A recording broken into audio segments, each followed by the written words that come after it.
Hey everyone, welcome to my NC and VA State Parks, Farmers Market, and Beach Walk weekend vlog. Life has been busy these days, and I finally had a chance to recharge. Now let's go check out what the nature and city life of these two states have to offer. Our first stop is to the River State Park in Durham, NC. We came on a Sunday morning, and the park is really peace and quiet and plenty of place to park. We decided to hike down the Buckwater Creek Trail. We'll be able to see parts of the River after a short hike. There are plenty of trails in the park, and you definitely have a lot of options for shorter or longer hikes. I don't know if the fall has reached its peak in central North Carolina yet, but I'm pretty pleased to see this color right now.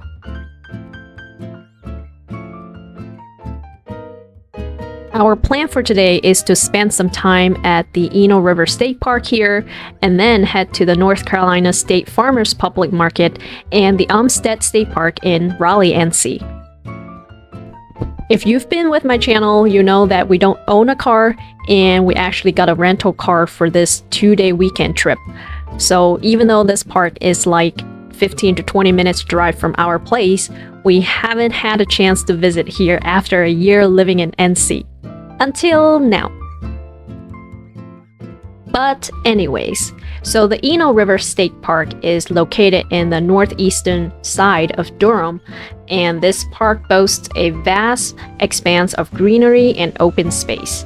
Obviously, it spans over to 4,000 acres. We spent about 2 hours at this park and now heading to the farmers market. This public market is huge. There are 4 areas, including the market shops, the farmers market, the wholesale terminal, and the NC seafood restaurant. We are now in the market shops area. This is an enclosed, climate-controlled building. You can find fresh produce from around the country, as well as meats, cheeses, crafts, bakery items, fresh fruit and veggies, organic honey, and so many more. We got a piece of egg custard from the Market Bakery. This shop sells a bunch of handmade candles, lotions, and soaps.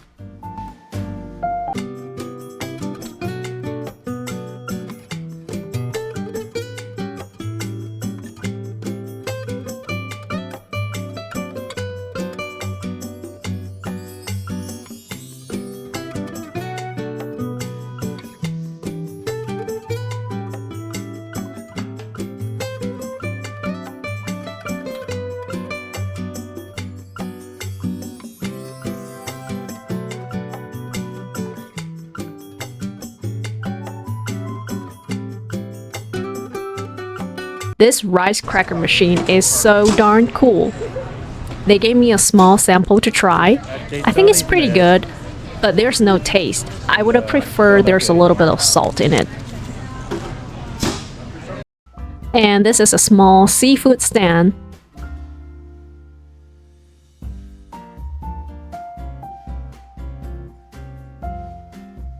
Now we're entering the NC seafood restaurant area. This is more of a fast food style restaurant where you order at the cashier and then pick up your food. And we got a pint size of clam chowder. I like it. It's creamy and definitely a nice hot soup for a windy day.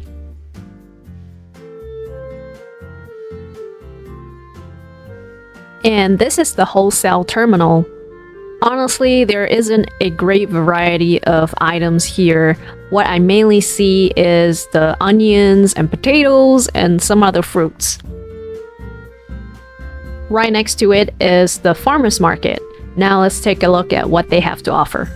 The farmers market is very festive with all the blooming flowers and pumpkins since it's the fall season and it's close to Halloween.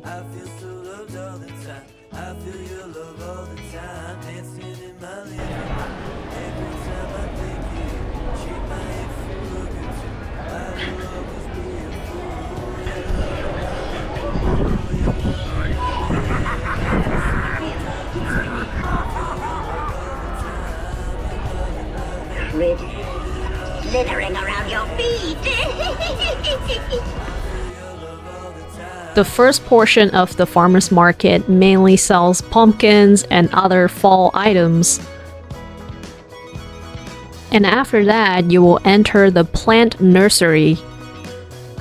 It's so pleased to see all this greenery and blooming flowers everywhere.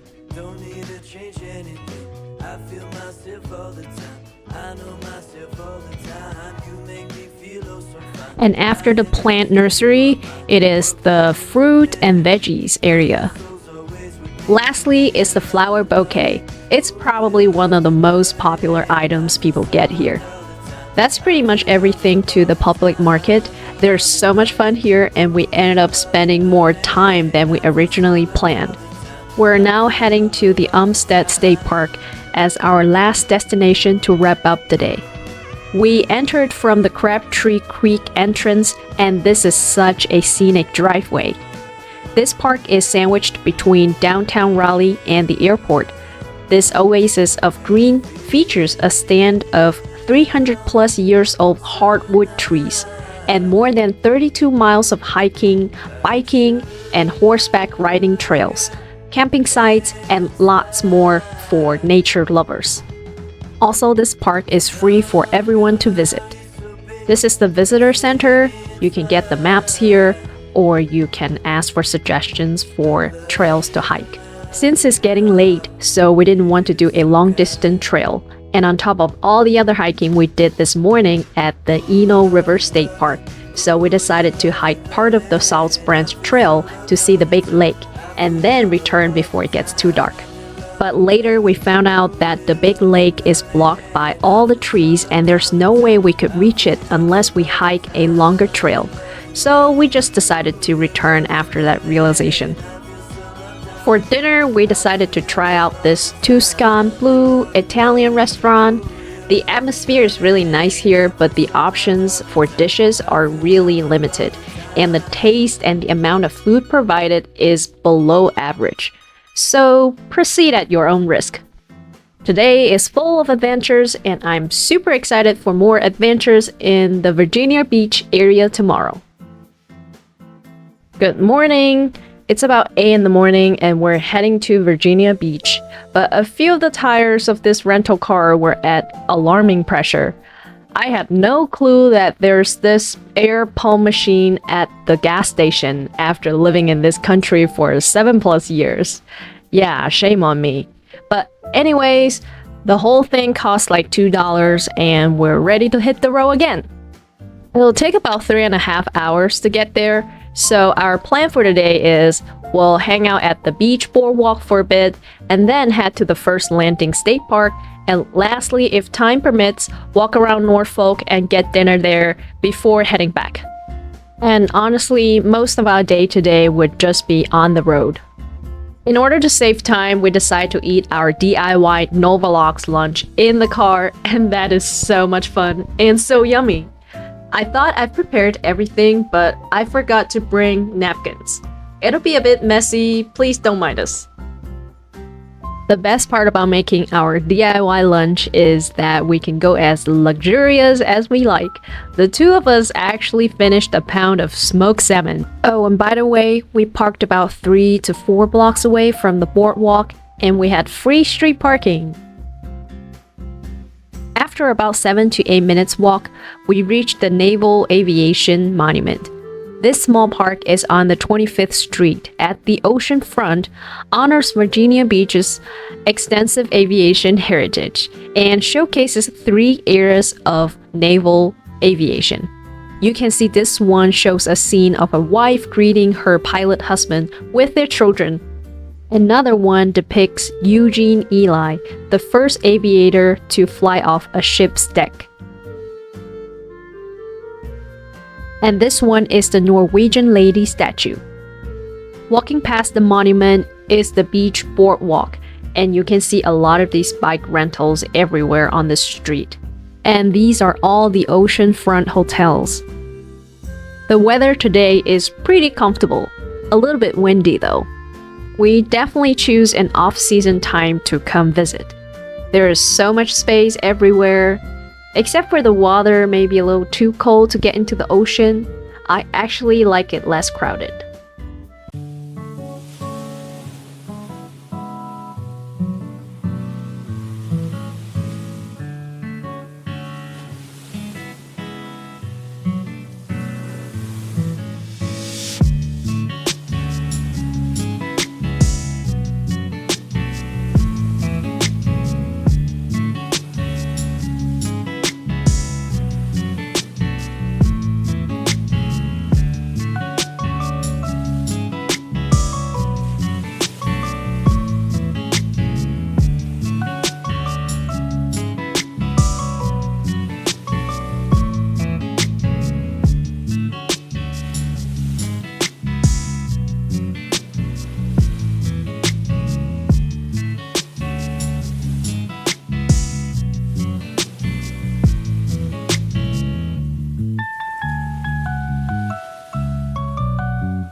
We then walked over to this fishing pier to see if we can find a better viewing point. There are gift shops and bike rentals on both sides, but it would cost about $4 per person to enter, and we decided not to enter. We only have time to visit 2 places here in VB today, and we'll be heading to the First Landing State Park now. Let me know if you have other great spots to visit here in VB for next time in the comment below. On our way to the First Landing State Park, let's go! We decided to visit this place because I was so intrigued by these tree roots exposed in the swamp. And the tree roots look so much like bulks of garlics, to be honest. I'll show you in just a bit. So we headed directly to the trail center and the admission fee is $10. We got some recommendations from the staff for a shorter hike and we decided to hike, I believe it's the Cape Henry Trail.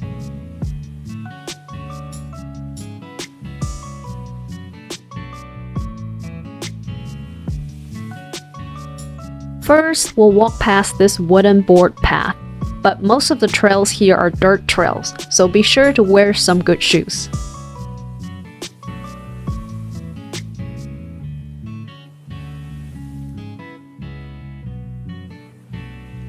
See, this is what I'm talking about earlier. All these tall and skinny trees with bulky roots rise from the black swamp. But anyways, I find this landscape very interesting as this is my first time seeing it. This landscape is pretty eerie, to be honest, without sunlight. I definitely don't want to come here in the evening, but when there is sunlight, it gives a completely different vibe. It becomes alive again. The reason we chose to hike this trail is also because we want to eventually see some kind of scenic spot after the hike. And according to the map, it should be just around a mile or so from the trailhead. There are so many red cards pinned on the trees along the trail in case people get lost, but honestly, it's still pretty easy to get lost here because we did.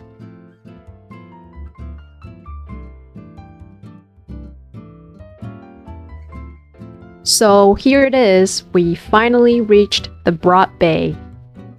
This is so pretty, and those must be the rich people houses on the other side of the bay.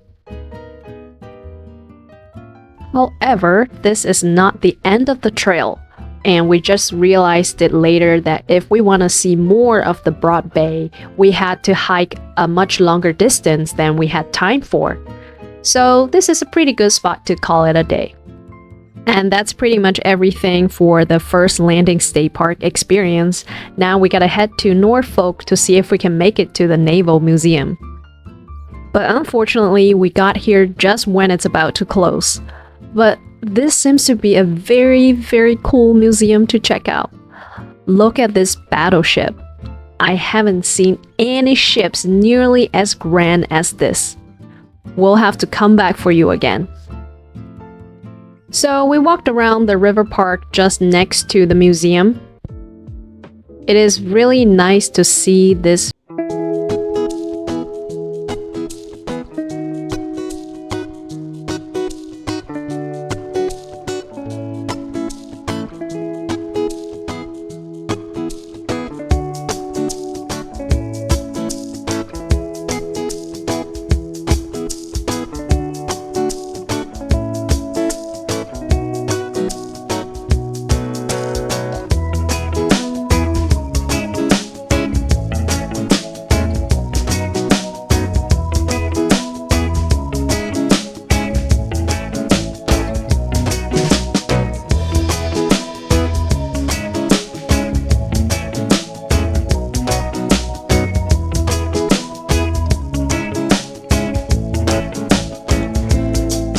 out of 5.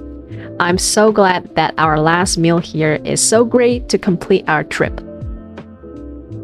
We're heading back to North Carolina now, and I'm very happy with most of the experience for this 2-day retreat and ready for the next week. Thank you so much for watching, and I'll see you all next time.